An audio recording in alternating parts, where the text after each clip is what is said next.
আসসালামু আলাইকুম। সংবাদে আপনাদের সবাইকে স্বাগত জানাচ্ছি। আমি ফিরোজ তোহা। শুরুতেই সংবাদ শিরোনাম।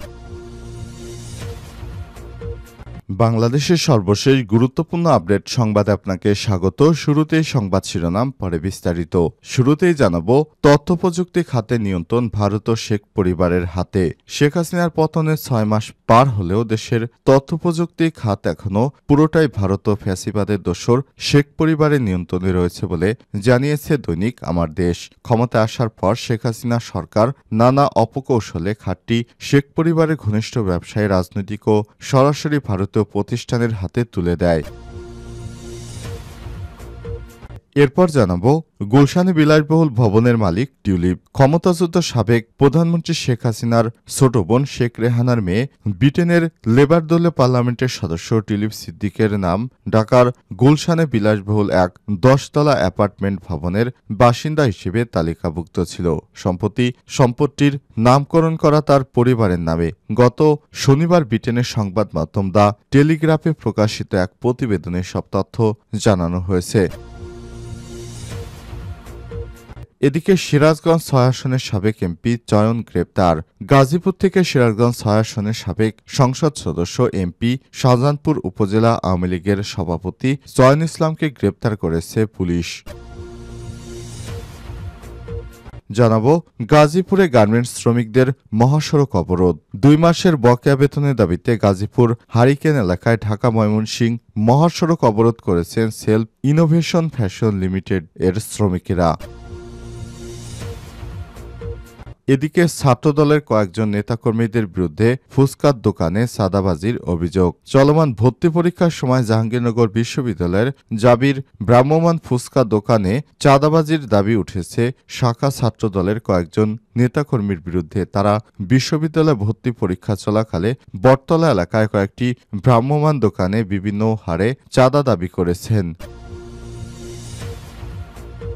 এবং সর্বশেষ জানাবো, মাস্কটে তৌহিদ জয়শঙ্কর বৈঠক। দিল্লিকে আর সম্পর্ক খারাপ না করার বার্তা দেবে ঢাকা। ওমানের মাস্কটে আগামী সপ্তাহে বৈঠকে বসতে যাচ্ছেন পররাষ্ট্র উপদেষ্টা মোহাম্মদ তৌহিদ হোসেন এবং ভারতের পররাষ্ট্রমন্ত্রী এস জয়শঙ্কর। বৈঠকে শেখ হাসিনার লাগাম টেনে ধরার পাশাপাশি সম্পর্ককে আর খারাপ না করার বার্তা দিল্লিকে দেবে ঢাকা। প্রিয় দর্শক, এতক্ষণ শুনছিলেন সংবাদ শিরোনাম, এবারে বিস্তারিত। তবে তার আগে বন্ধুরা, অনুরোধ থাকবে সংবাদটিতে একটি লাইক দিন। এই চ্যানেলে আপনি নতুন হয়ে থাকলে আমাদের সংবাদটি দেখতে দেখতে চ্যানেলটি সাবস্ক্রাইব করে রাখুন, যাতে করে বন্ধুরা আমাদের পরবর্তী লেটেস্ট আপডেট সংবাদগুলো সবার আগে আপনার কাছে পৌঁছে যায়। এবারে বিস্তারিত। তথ্য প্রযুক্তি খাতে নিয়ন্ত্রণ ভারত ও শেখ পরিবারের হাতে। শেখ হাসিনা পতনের ৬ মাস পার হলেও দেশের তথ্য প্রযুক্তি খাত এখনও পুরোটাই ভারত ও ফ্যাসিবাদের দোসর শেখ হাসিনার পরিবারের নিয়ন্ত্রণে রয়ে গেছে। ক্ষমতায় আসার পর শেখ হাসিনা সরকার নানা অপকৌশলে খাতটি শেখ পরিবারের ঘনিষ্ঠ ব্যবসায়ী, রাজনীতিক ও ব্যবসায়ী ভারতীয় প্রতিষ্ঠানের হাতে তুলে দেওয়া হয়েছে। ইন্টারনেট, সামাজিক যোগাযোগ মাধ্যমের সব তথ্য ব্যান্ডউইথ সরবরাহকারী ভারতীয় প্রতিষ্ঠানের সার্ভারে জমা হয়। তথ্যপ্রযুক্তি ব্যবহারিক ব্যক্তি ও প্রতিষ্ঠান, এমনকি জাতীয় নিরাপত্তার সঙ্গে যুক্ত প্রতিষ্ঠানের সব ডেটা এখনও রয়েছে ভারতীয় সার্ভারে। এতে জাতীয় নিরাপত্তাও হুমকির মুখে রয়েছে। সংশ্লিষ্ট সূত্র থেকে জানা গেছে, শেখ হাসিনার শাসনে তথ্যপ্রযুক্তি খাত ভারতের নিয়ন্ত্রণ ছেড়ে দেওয়ার সুযোগ করে দেয় Bangladesh telecommunication regulatory commission BTRC. এজন্য বিটিআরসি সে সময় নানা অজুহাত তৈরি করে সাবমেরিনের বিকল্প প্রয়োজনের কথা বলে ২০১২ সালে প্রতিষ্ঠা করা হয় ইন্টারন্যাশনাল টেরেস্ট্রিয়াল কেবল আইসিটি। এর মাধ্যমে ভারত নির্ভর ৫টি প্রতিষ্ঠানকে তথ্য প্রযুক্তি ব্যবসার অনুমোদন দেওয়া হয়েছে। পাশাপাশি ৩টি প্রাইভেট সাবমেরিন এর অনুমোদন দেয় হাসিনা সরকার। এগুলো মালিকানা রয়েছে ভারতের। তথ্য প্রতিমন্ত্রী আরাফাত, সাবেক রাষ্ট্রপতি আব্দুল হামিদের ছেলে রেজন আহমেদ তৌফিক ও সামিট গ্রুপকে কোম্পানি তিনটির ব্যবসা পরিচালনার অনুমোদন দেওয়া হয়েছে ২০৪২ সাল পর্যন্ত। বিটিআরসির সংশ্লিষ্ট সূত্রগুলো বলছে, চুক্তি বাতিল না হলে তাদের হাতেই থাকবে গুরুত্বপূর্ণ তথ্য প্রযুক্তির নিয়ন্ত্রণ। সুতরাং এগুলো থেকে দেশকে বাঁচাতে হলে অবশ্যই বাংলাদেশের পদক্ষেপ নেওয়া উচিত বলে মনে করছে বিভিন্ন সংশ্লিষ্টরা। গুলশানে বিলাসবহুল ভবনের মালিকানা টিউলিপের নামে। ক্ষমতাচ্যুত প্রধানমন্ত্রী শেখ হাসিনার বোন শেখ রেহানার মেয়ে ও ব্রিটিশ লেবার দলীয় পার্লামেন্টের সদস্য টিউলিপ সিদ্দিকের নাম ঢাকার গুলশানে বিলাসবহুলের 10তলা অ্যাপার্টমেন্ট ভবনের বাসিন্দা হিসেবে তালিকাভুক্ত ছিল। সম্পত্তির নামকরণ করা তার পরিবারের নামে। গত শনিবার ব্রিটেনের সংবাদ মাধ্যম দ্য টেলিগ্রাফে প্রকাশিত এক প্রতিবেদনে সব তথ্য জানা গেছে। প্রতিবেদনে বলা হয়েছে, ভবনটির আশপাশের এলাকায় বিভিন্ন দেশের দূতাবাসের পাশাপাশি বড় বড় ব্যবসা প্রতিষ্ঠান রয়েছে। সিদ্দিকস নামে এই অ্যাপার্টমেন্ট ভবন 2014 সালে টিউলিপ স্থায়ী ঠিকানা ছিল বলে ধারণা করা হয়েছে। ঢাকার কর্মকর্তারা বিষয়টি ওই প্রতিবেদন যারা তৈরি করেছে তাদের জানিয়েছে। ওই সময় তিনি ব্রিটেনের উত্তর লন্ডনের ক্যামডেনের কাউন্সিলর ছিলেন। গত বছর জুলাইয়ে ব্রিটেনে লেবার পার্টি সরকার গঠন করার পর দেশটির অর্থ মন্ত্রণালয়ের অর্থ বিষয়ক মন্ত্রী হিসেবে দায়িত্ব পান টিউলিপ সিদ্দিক। মন্ত্রী হিসেবে তার অর্থ মন্ত্রণালয়ের দুর্নীতির বিষয়ে তদারকের দায়িত্ব ছিল, কিন্তু শেখ হাসিনা পতনের পর বাংলাদেশের বিভিন্ন খাতে অর্থ আত্মসাৎ এবং ব্রিটেনে তার গোপন সম্পত্তির বিতর্কের জেরে গত 14 জানুয়ারি পদত্যাগে বাধ্য হন তিনি। সিরাজগঞ্জে 6 আসনের সাবেক এমপি চয়ন গ্রেপ্তার।